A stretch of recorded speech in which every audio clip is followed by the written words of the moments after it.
And I hope we have once again reminded people that man is not free unless government is limited. There's a clear cause and effect here that is as neat and predictable as a law of physics. As government expands, liberty contracts. From this day forward, it's going to be only America first. America first.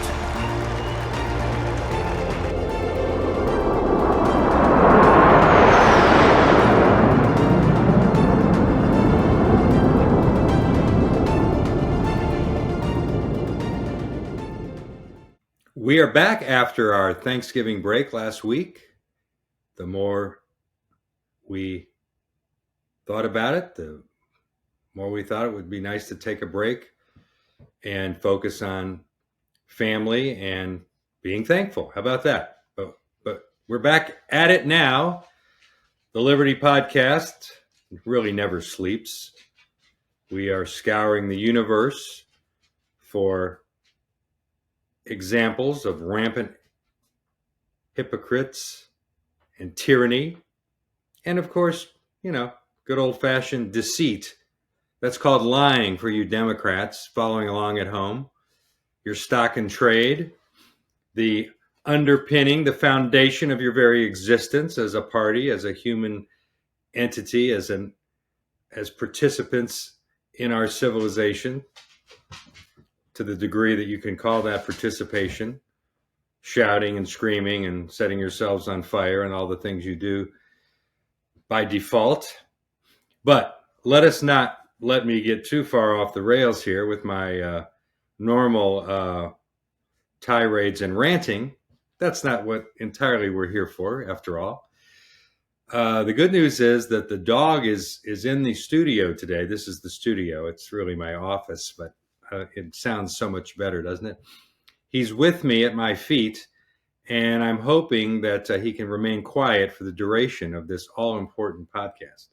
Now, look above my head and look at that beautiful eagle in flight, suspended right there against the bookcase. That is another work of art from a wonderful company out of Wisconsin called Metal Art of Wisconsin. You may recall that in a previous episode, I used as a backdrop their beautiful metal and polished wood American flag, which I have now mounted to an office wall, which is out of the camera shot today. But I wanted to continue to support them and display their beautiful work. This was a handmade piece made of crafted metal by a father-son owned business in Wisconsin. And guess what it comes with? A wonderful little thank you note, right? And guess what's inside? A handwritten note.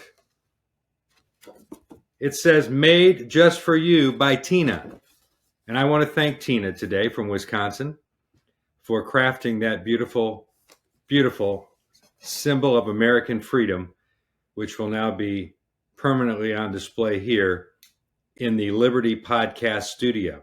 Now, we got to get to a story that, isn't going to surprise a lot of people if you've been paying attention. And I'll preface it by saying I do have a bit of a confession to make. I still like watching NFL football games, the National Football League, the National Frenzied League sometimes. I still watch the games here and there, not intensely. But last night I start watching this Thursday night football game, Seattle visiting the Dallas Cowboys, and I have to say it was a really exciting game offensively.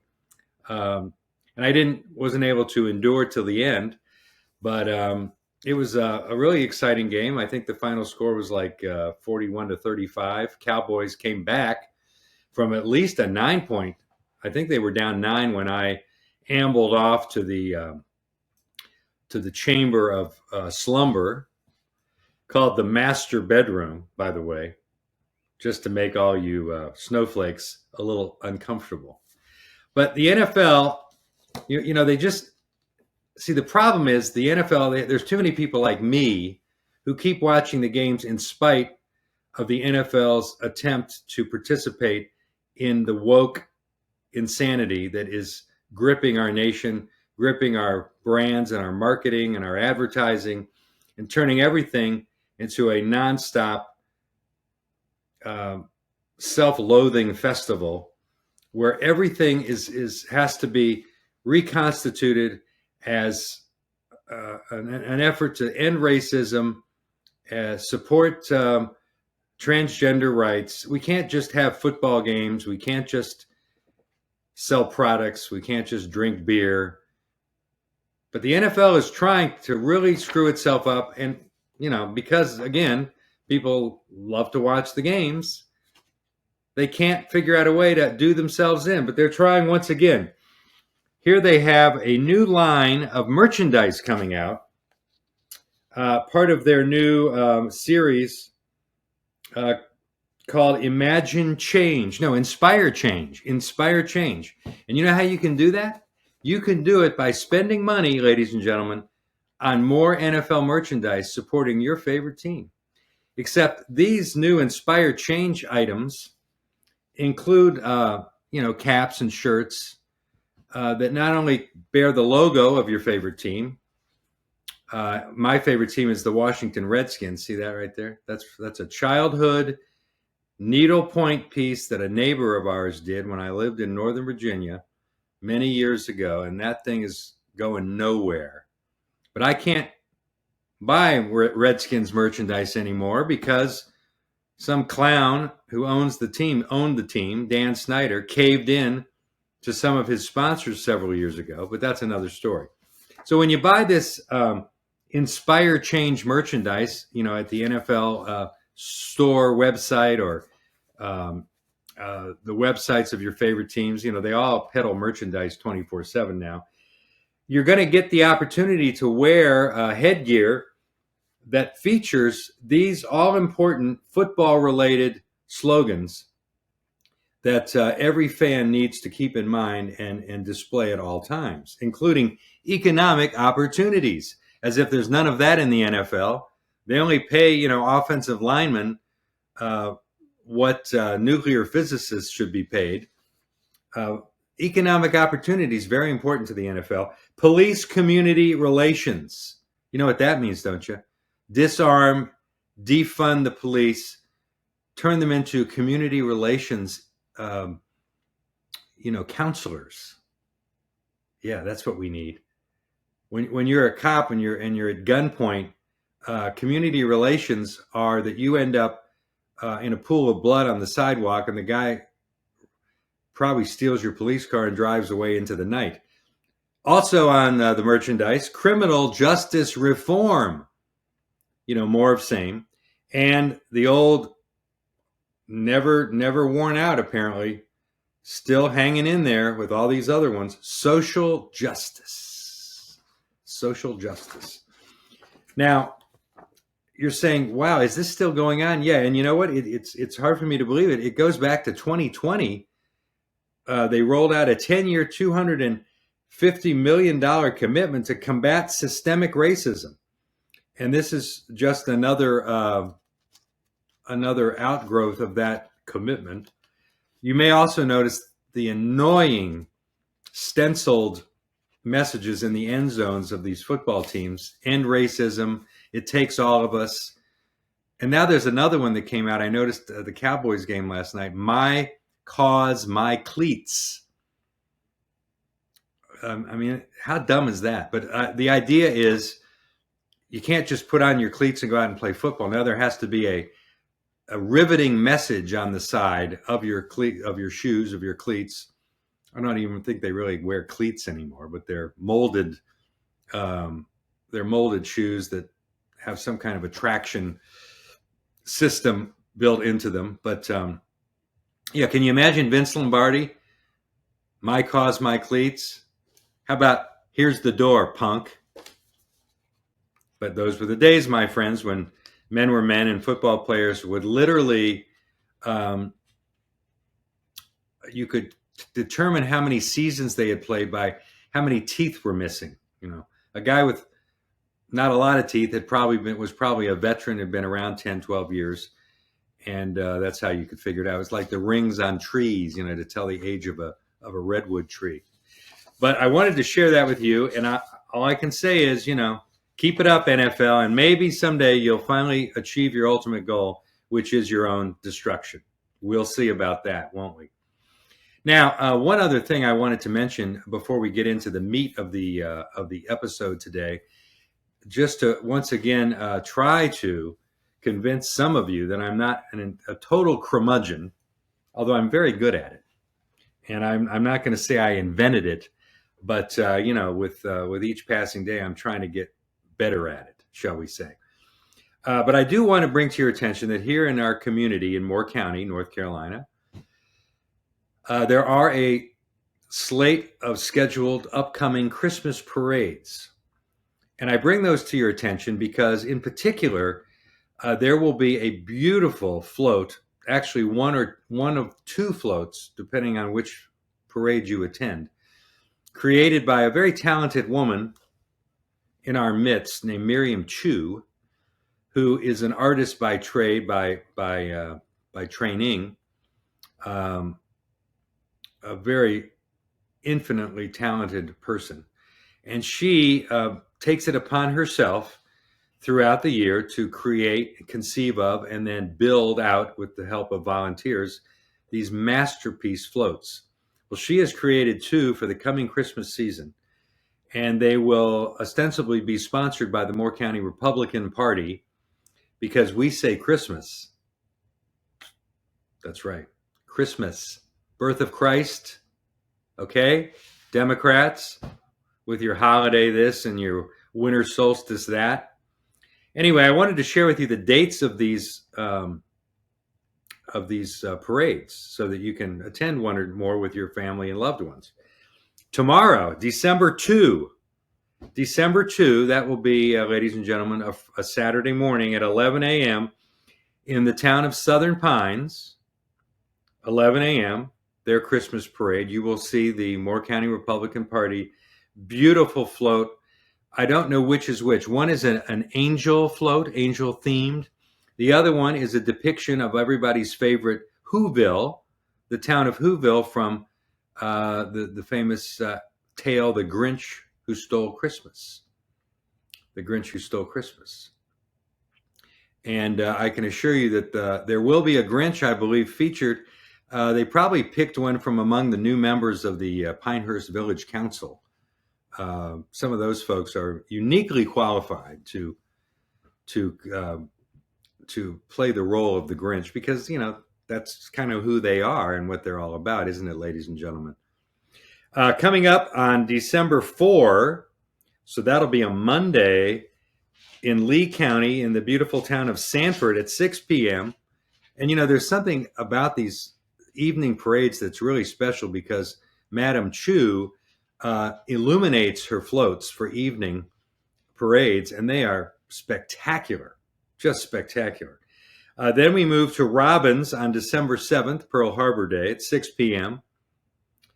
Aberdeen has a daytime parade on 9 December at 11. But if you miss that one, hightail it up to Carthage for their 6:30 p.m. parade, also on December 9. Now, you'll note that the fun folks in the village of Pinehurst don't have a Christmas parade because, liability, I don't know what it is, but we've got plenty of them. And so please make a note to attend these Christmas parades. Let me go through them again. December 2, Southern Pines, 11 a.m. December 4, Sanford, 6 p.m. That's in Lee County, for those of you who don't get out much. Robbins, December 7, 6 p.m. Aberdeen, December 9, 11 a.m. And Carthage, December 9, 6:30 p.m., the county seat of Moore County, the county of Moore. All right. Well, ladies and gentlemen, they tried to shame Israel into backing down from the right it has, from the obligation, I would argue, it has to defend itself in the aftermath of the October 7 terrorist attacks, which have killed at least 1,400 innocent people, which have led to the hostage taking of well over 250 people, including Americans and folks from outside of who are not Israeli citizens, but who were in Israel on the date in question, 7 October, when a horrific targeted attack took place, orchestrated by Hamas, the Iran-backed terror organization, which, by the way,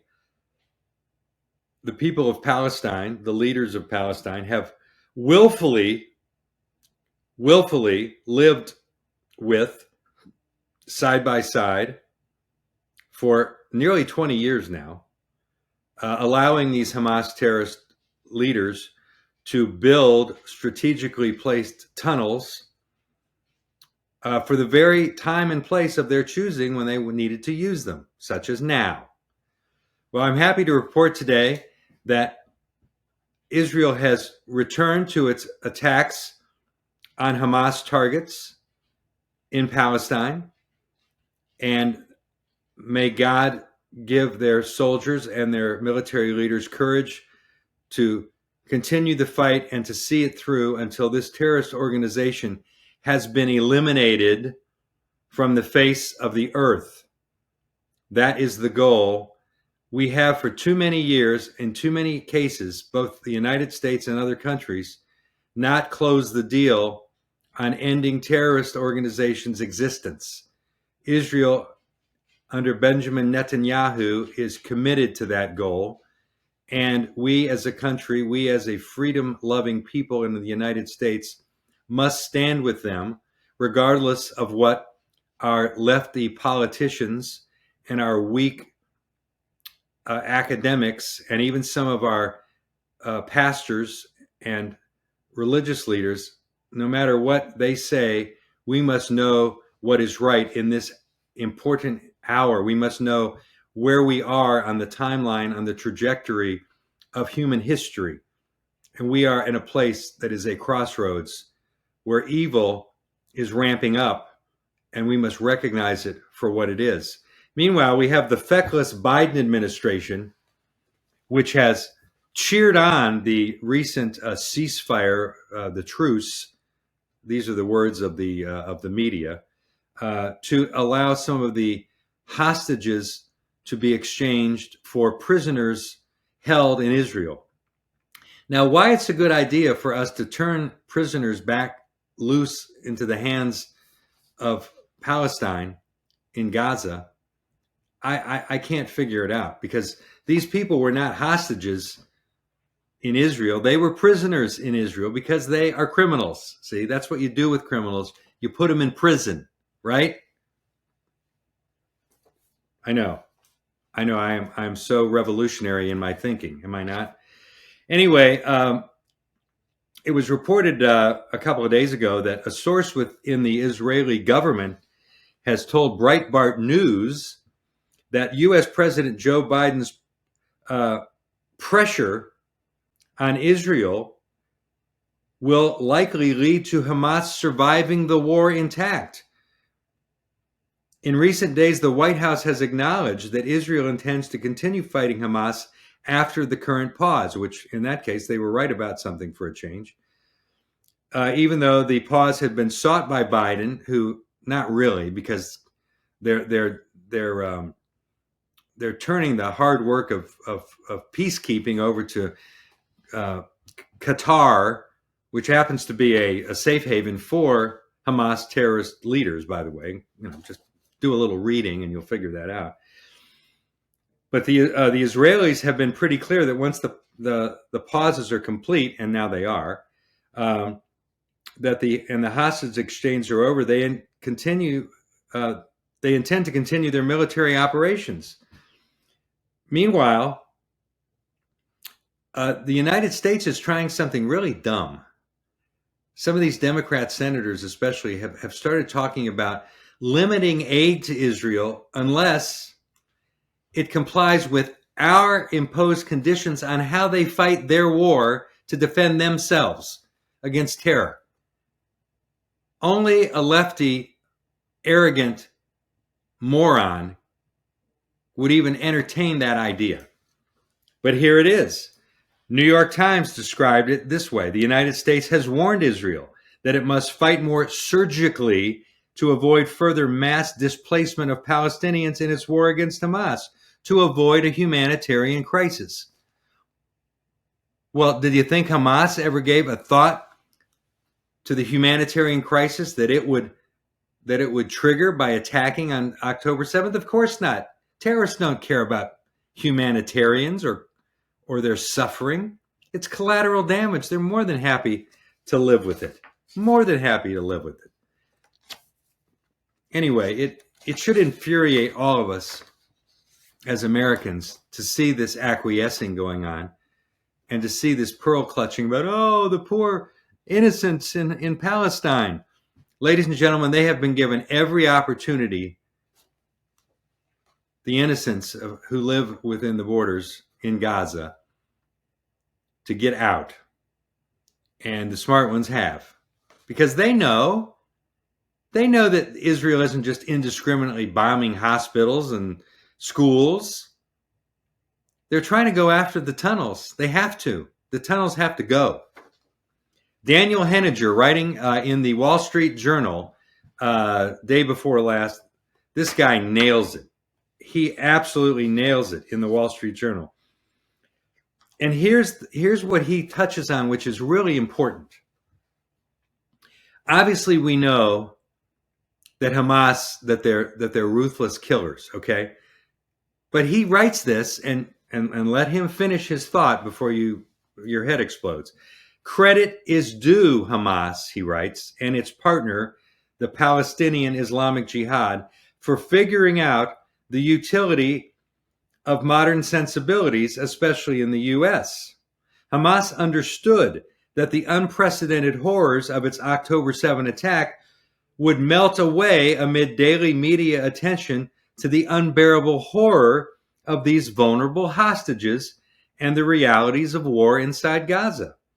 Responding to the second horror has forced Israel's army to stand down, possibly putting other Israelis at mortal peril from attacks by Hamas and Hezbollah. Then he writes, professional terrorism has come a long way. And then he continues, no one can be unmoved by the reunion of the Israeli hostages, but it is impossible not to miss a second dilemma. Israel said Tuesday its goal remains to dismantle Hamas, but how and when, given the current standoffs, when it merely gives Hamas an incentive to hold some hostage indefinitely. Of course, Hamas doesn't want these hostages released to lessen the humanitarian crisis. These are pawns, and some of them are children. And read the stories about the conditions under which they were held for 50 days. It's cliche to say it breaks your heart. It tears you apart. Your heart is not the only thing that's broken when you read these stories. He further says, in the U.S., we have arrived at a familiar crossroads. Amid a growing atmosphere of civil disorder, much of it organized, we can either stand back and live with it or push back, deciding that the potential price to our own security eventually could be too high. New York again illustrates the challenge. The police detained some of the rampaging pro-Palestine protesters in recent demonstrations like the Rockefeller Center Christmas tree lighting, but there's little prospect of the Manhattan DA Alvin Bragg, the one who's going after Donald Trump, there's little prospect that he will prosecute these rampaging arrested protesters. Right now, cops and demonstrators, not to mention store-smashing thieves, know that the previous structure for maintaining order is dormant.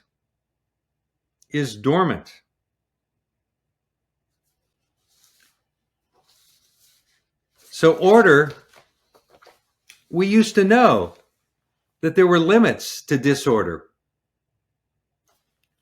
even terrorist organizations recognize some limits to what they would impose on a target. But now we have seen, again, that this Hamas terrorist organization, a franchise, nothing more than a franchise of the Muslim Brotherhood, underwritten exclusively by Iran, that they know no bounds. And in their playbook, they take down Israel from the river to the sea, and then they come for the West. It's not that complicated, folks. Let's move on to more topics that are on my mind. You've got to get a hold of a copy of this book, ladies and gentlemen. Here it is. Facing the Beast. Facing the Beast. Courage and Faith and Resistance in a New Dark Age by Dr. Naomi Wolf. Naomi Wolf.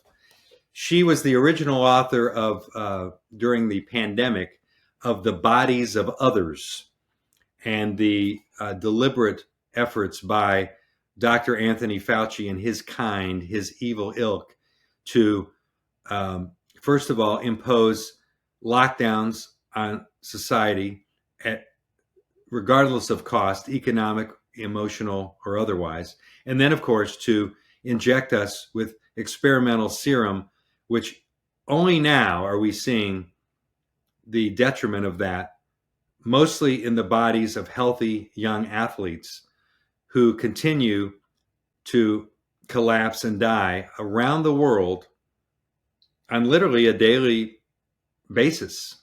And I don't even like that cliche, daily basis. How about just it happens every day? That sounds better, right? But here's what she writes in this chapter, and I think this is very important. She writes this: what we lived through from 2020 to 2022 was so sophisticated, so massive, so evil, and executed in such inhumane unison that it could not be accounted for without venturing into metaphysics. I shared earlier that I started to believe in God in more literal terms than I had before, in other words, during the pandemic, because this evil was so impressive, so it must be directed at something at least as powerful that was all good. She writes, I knew that Satan was, at least for me, an insufficient explanation for the evil I saw. One reason that I felt that Satan was an insufficient name for what we were facing, as I've explained, is that I am Jewish, and we don't give the same tradition of Satan that Christian Western culture takes for granted. In Jewish tradition, this entity's role is not that of the rather majestic adversary of God, who appears fully fledged in the Christian tradition, but instead, he is called the accuser. In this way, Hebrew, the Hasatan, differs from the Christian Satan, and it's an important distinction. She goes on to say, the Jewish tradition of Satan is more impressionistic than the character who appeared later under Christian narratives. She goes on to describe what has come over her in trying to understand what happened at the outset of the pandemic, and what we may be seeing that we never thought we would see. And I urge you, again, Facing the Beast, I urge you to order this book and read it, because it's got some important both reflections on what we've come through, and then also some really interesting thought-provoking guidance on where we are going. She concludes in this chapter as follows: what feels intuitive to me is that God is at the limit of his patience with us. And he has said, God speaking to us, okay, you want to do it yourself? Do it yourself. And he just let us go.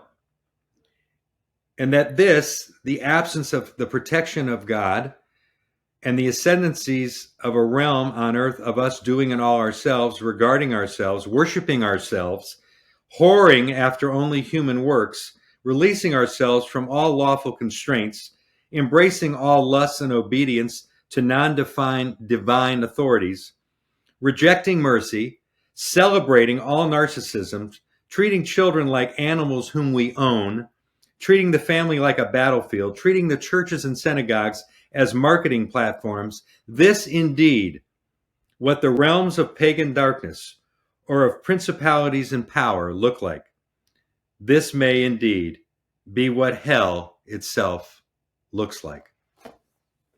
Ladies and gentlemen, this is the Liberty Podcast. I thank you for joining us. I welcome you to return again next week for another half hour of up to the moment insight into the world we live in, unvarnished,